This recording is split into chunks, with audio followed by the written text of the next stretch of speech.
आत्मज्ञानी सद्गुरुदेव शिवाचार्य भगवान का विषय है कैसे हम सुलभता से बोध को प्राप्त करें। आचार्य भगवान।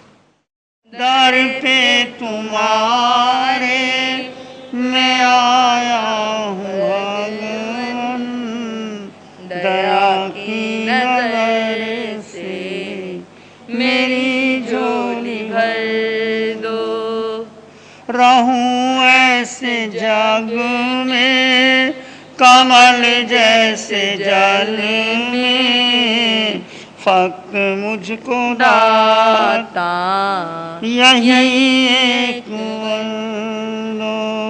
तू जैसे भी रखे प्रभु खुश रहूं मैं, मुझे मेरे भाता ऐसा समय दो। दर पे तुम्हारे मैं आया हूँ भगवान, दया की नजर से मेरी झोली भर दो। अरिहंत परमात्मा अनंत अनंत उपकारी, क्षमा मैत्री और करुणा के मसीहा, उनके चरण सरोजों में अनंत अनंत आस्था के साथ नमन वंदन कृतज्ञता का भाव। शासनपति भगवान महावीर, जिनकी अनंत कृपा, उनका धर्म शासन धर्म संघ धर्म तीर्थ में हम अरिहंत प्रभु की वाणी भगवान महावीर की वाणी का श्रवण कर रहे हैं। उनके चरण सरोजों में अनंत अनंत आस्था के साथ नमन और वंदन। प्रभु की वाणी आपके सामने चल रही है। सूर्याप देव ने प्रश्न किया, प्रभु मुझे बताओ कि मैं सुलभ बोधि हूँ या दुर्लभ बोधि। यदि आपके मन में ये प्रश्न ही नहीं उठता कि मुझे मोक्ष जाना है और मोक्ष जाने के लिए मैं शीघ्रता से या आसानी से जा सकूंगा या बहुत कठिनाइयों के बाद जाऊंगा, ये प्रश्न ही नहीं पैदा होता, इसका मतलब अभी आपको उस आत्मबोध की झलक ही नहीं आई। यदि आपको आत्मा के बारे में जानने की प्यास हो, आत्मबोध की ललक लगी हो, जैसे कोई भूखा व्यक्ति 5 दिन का 7 दिन का भूखा व्यक्ति हो और उसको कहीं भोजन दिखाई दे तो क्या नजर आता है उसको? भोजन के सिवाय कुछ नजर नहीं आता। उस शरीर की भूख लगी है, 5-7 दिन से भूखा है, रोज खाता है, परंतु वो जहाँ भी देखता है उसको और कुछ दिखाई नहीं देता। बाजार में जाएगा, घर में रहेगा, उसको भोजन के, क्योंकि शरीर की भूख है भोजन। आत्मा की भूख क्या है? बोधि। वो आत्मा की बोधि आत्मा के भीतर ही है, कहीं से भोजन लाने की आवश्यकता नहीं। तुम्हारे भीतर ही परम सुख, परम आनंद, परम शांति, परम समृद्धि तुम्हारे भीतर है, परंतु तुम्हें चाहना ही नहीं।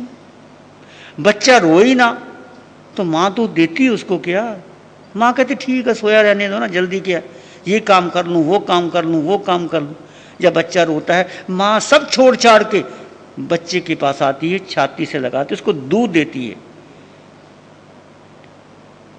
ऐसा है ना? ठीक है ना? बच्चा रोता है चाहे माँ दूध देती है, तो तुम रो ही ना। तुम अरिहंत परमात्मा के आपकी भक्ति ना जागे, आपके भीतर प्यास ही पैदा ना हो। तो ये प्रश्न 6 बहुत महत्वपूर्ण है। जैसे धन चाहने वाले को रात को सपने में धन ही नजर आता है, भूखे व्यक्ति को भोजन नजर आता है, कामी व्यक्ति को कामना ही नजर आती है, माया वाले व्यक्ति को माया ही नजर आती है। ऐसी आपके भीतर एक प्यास, एक तड़फ, एक बेचैनी कि मुझे बुद्धि कैसे मिलेगी प्रभु? क्या मैं आसानी से आपके चरणों में आ पाऊंगा? क्या मुझे बहुत लंबा समय लगेगा? बुद्धि का एक तो आसानी से मिल जाना, जैसे मैंने कहा था ना पहले भी कि एक बेटा राजा महाराजा के, चक्रवर्ती के घर में पैदा होता है, उसको क्या कमी? कुछ कमी नहीं। एक बेटा अरबपति करोड़पति बाप के घर पैदा होता है, क्या कमी? उसको धन मिल ही गया है, कुछ कमाने की जरूरत ही नहीं है, धन सुलभता से मिल गया उसको। और एक बेटा एक मजदूर के घर में जन्म लेता है, जिसका 2 टाइम का भोजन भी नसीब होने को पता नहीं होगा कि नहीं होगा, और किसी दिन बरसात पड़ गई, किसी दिन बीमारी आ गई, वो भोजन कैसे मिलेगा, उसको यही चिंता लगी रहती है। रोज काम करो और रोज ही खाओ, ऐसे जैसे उनको आसानी से धन नहीं मिलता, ऐसे यदि आपने पूर्व जन्म में कोई ऐसा कार्य किया होगा, तभी आपके भीतर एक प्यास पैदा होगी। तो इस चतुर्मास में आप कम से कम प्यास तो पैदा करो। जहां प्यास है वहां पानी है, जहां भूख है वहां भोजन है, जहां परमात्मा की चाहना है वहीं आपको परमात्मा मिलेगा, निश्चित मिलेगा। सत्य ना भी मिले कोई बड़ी बात नहीं, पर सत्य के लिए प्यास ही पैदा ना हो। सत्य मिल जाए अच्छी बात है, ना भी मिले कोई बड़ी बात नहीं, पर सत्य पाने की एक चाह, एक लालसा, एक प्यास, एक पीड़ा, एक बेचैनी, एक तड़फ, एक अभीप्सा, एक आकांक्षा। क्या है सत्य प्रभु? क्या रोज ऑफिस, वही दुकान, वही घर, वही पत्नी, वही बच्चे, वही खाना, वही बिस्तर, क्या जिंदगी है ये सब कर लेते हैं, पशु पक्षी भी कर लेते हैं। बेचारे कन कन चुक करके अपने बच्चों को वो देते हैं आहार, और एक घोंसला बना लेते हैं। और एक पक्षी है, बहुत अच्छा घोंसला बनाता है वो, कभी देखा होगा आपने, वृक्षों के ऊपर लगा होता है, उसका कैसे वो एंट्रेंस करता है, वो कैसे बाहर से निकलता है, उसके घोंसले को देखो, बनाने के ढंग के देखो। तो कोई इंजीनियर ऐसा घोंसला नहीं बना सकता जैसे वो बनाता है। जब पशु पक्षियों में इतनी सुंदर कला है, तो तुमने बहुत अच्छा घर बना लिया, तुम्हारे पास पैसे आ गए, ये तो पुण्य का खेल है। तुमने पहले दिया था और आपको मिल गया, और मिल गया उसका उपभोग करो, और उपभोग के साथ, जैसे राजा परदेशी ने, आगे वर्णन आएगा, वो कैसा क्रूर राजा था, हाथ पांव काट देता था लोगों को। किसी कुमार का बोध मिला, करना तो आगे चलेगी। ये तो मैं आपको एक प्यास जगाने के लिए ये प्रश्न आपको दे रहा हूं कि तुम्हारे भीतर वो प्यास जागे कि प्रभु मैं सुलभ बोधी हूं कि दुर्लभ बोधी हूं।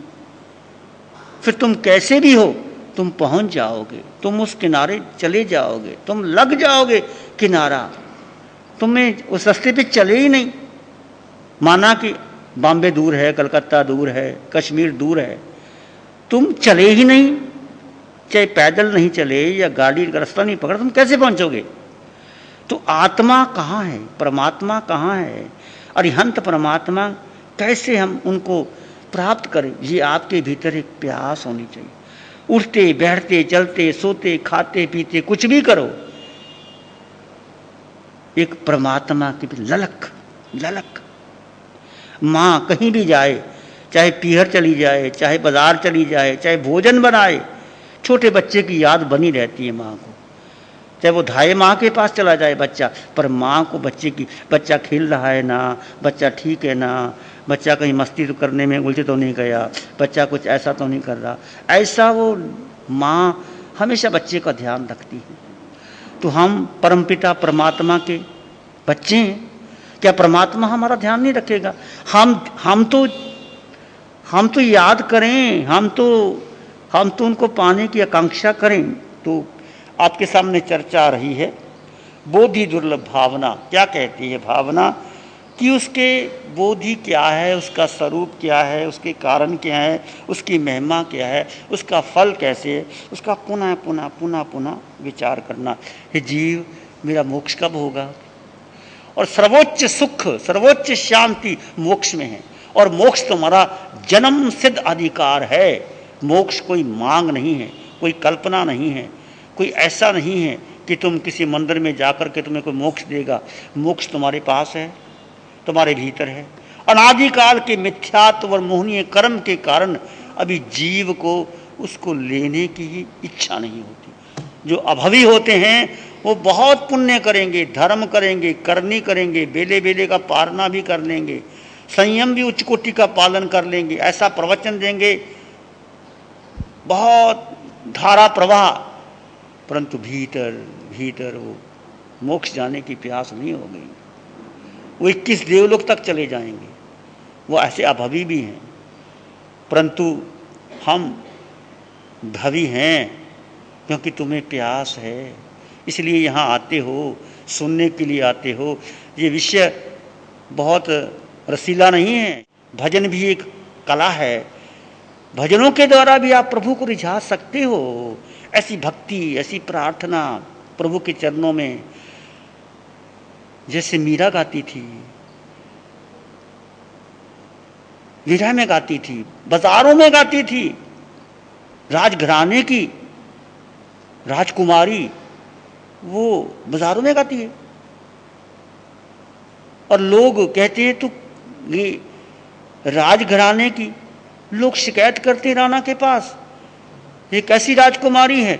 उस जमाने में जहाँ स्त्री का नाखून भी देखना मना होता है, ऐसे भी कबीले हैं। अमेरिका में जब हम गए तो अमेरिका में एक कबीला है ऐसा कि वो बिजली का प्रयोग भी नहीं करते, वो पुराने विचारों के हैं और अपने पुराने मकान में रहते हैं और कपड़े उनके ऊपर से लेकर नीचे तक रहते हैं, किसी अंग का प्रदर्शन नहीं करते। ऐसे कबीले भी हैं उस ज़माने के अंदर। राजस्थान के अंदर आज भी राजस्थान में घूंघट निकालते हैं। ये पंजाब तो बहुत फॉरवर्ड हो गया और दिल्ली वाले और फॉरवर्ड हो गए हैं, पर इस फॉरवर्डिंग में कुछ नहीं मिला। भीतर से जगाओ प्यास। मीरा को प्रवाह नहीं है मेरे कपड़े, नाचती है तो जरूरी नहीं घूंघट रहता होगा, घूंघट में कोई नाच सकता ही नहीं, घूंघट उठ जाता होगा। तो ऐसे लोग थे, राणा को शिकायत करते थे कि कैसे राजकुमारी है, तुम्हारे घर की इज्जत लूटी जाती है, वो तो भरे बाजार में नाचती है, घूंघट उठ जाते। राणा ने बहुत समझाया, आदमी भी भेजे, तू जो चाहे घर में रहे, प्रतिष्ठा तेरी पूरी रहेगी, तू नाचना बंद ना। वो कहते ये नहीं हो सकता, मेरे तो गिरधर गोपाल, दूसरों ना कोई। तो राणा ने उसको कहा, नहीं मानती ना, एक जहर का प्याला दे दिया, लो। तो जहर घोट करके मीरा जहाँ नाच रही थी, प्याला ले गए जहर का। तो कहने लगे जी तेरी कृष्ण का चरनामत है, कृष्ण का नाम सुनते मीरा तो पागल हो जाती है। अच्छा, मेरे कृष्ण का, मेरे प्रियतम का, मेरे पति का चरनामत है, लाओ। लेकर के वो गट गट करके पी गई, कुछ नहीं हुआ। जहर का प्याला, मीरा कुछ नहीं हुआ। क्यों नहीं हुआ? कि मीरा के अंग कन कन रोए रोए में परमात्मा का वास है। नेगेटिविटी थी नहीं, किसी को गलत सोचती नहीं थी। आज का वैज्ञानिक भी कहता है तुम्हारे में तो पॉजिटिव थिंकिंग है तो कोई तुम्हारा विनाश नहीं कर सकता। तुम्हारी अपनी नेगेटिव थिंकिंग से, निषेधात्मक भावनाओं से तुम दुखी होते हो। दुखी होने का कारण कुछ भी नहीं है। क्या दुखी होने का कारण? किसी ने आपको खाना नहीं दिया, किसी ने चाय नहीं पूछी, किसी ने तुम्हारे पांव दबाए नहीं, किसी ने तुम्हारा हाल चाल नहीं पूछा, इतने में दुखी हो जाते हो। जरूरत क्या है? कौन तुम्हारी क्यों जरूरत है? तुम अपने भीतर समृद्ध हो, संपन्न हो, परिपूर्ण हो। तुम्हारे भीतर एक प्यास जागनी चाहिए, एक प्यास, एक पीड़ा। बोधि दुर्लभ और बोधि सुलभ। सुलभ बोधि है कि अरिहंत परमात्मा की स्तुति करना। स्तुति कैसे करोगे भगवान की? कि भगवान प्रभु, इस जन्म में आपकी कृपा से मुझे ये मानव का जीवन मिला, जो कुछ भी तुम्हें मिला, चाहे तुम्हारे कर्मों से मिला, प्रभु कहो प्रभु आपकी कृपा से मिला, आपकी कृपा से मुझे जन्म मिला, धर्म मिला, सब कुछ मिला। प्रभु उसकी स्तुति करो, उसकी श्रद्धा करो, उसकी भक्ति करो। और कैसे स्तुति कर सकते हो अरिहंत परमात्मा की? लोगस का पाठ किया है, नमोथनम का पाठ किया है।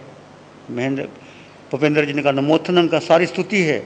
नमोथनंग, अरिहंतानंग, भगवंतानंग, आईगरानंग, तिथियानंग, एक एक शब्द, एक सूत्र ही पढ़ो। एक नमोथनंग, दो नमोथनंग ही कर लो, चाहे एक समैक निकल जाए पूरी। एक एक शब्द लोगस, पूरी स्तुति है 24 तीर्थंकरों की। लोगस उज्जोए गरे धम्म तिथि अरे जिने अरिहंते कित्ते संग 24 संपि केवली। तीनों लोकों को प्रभु आप अपने ज्ञान से प्रकाशित कर रहे हैं, तीनों लोकों से। धम्म तिथि है, धर्म तीर्थ की स्थापना प्रभु आपने की। यदि ये धर्म ना होता, ये संग ना होता, ये वाणी ना होती, हम इकट्ठे बैठ करके प्रवचन सत्संग ना करते तो हम तो पशु जैसे हो जाते हैं। अरिहंते कित्ते ही संग, अरिहंत क्या मैं कीर्तन करता हूं। कीर्तन में वंदन भी है, प्रार्थना भी है, भक्ति भी है, स्तुति भी है। 24 हम्पी केवली, 24 तीर्थंकर भगवंतों की स्तुति, नमोथनम के पाठ से स्तुति, तिखत्तों के पाठ से स्तुति, वंदन करने में स्तुति, और भाव पूर्वक करो। जिन्हें कि जल्दी जल्दी पाठ पढ़ लिया, लोग सज्जो करे तम तक 24 हम्पी के, ऐसे नहीं, बहुत गहराई से, एक एक शब्द की गहराई से ये भगवान की स्तुति है।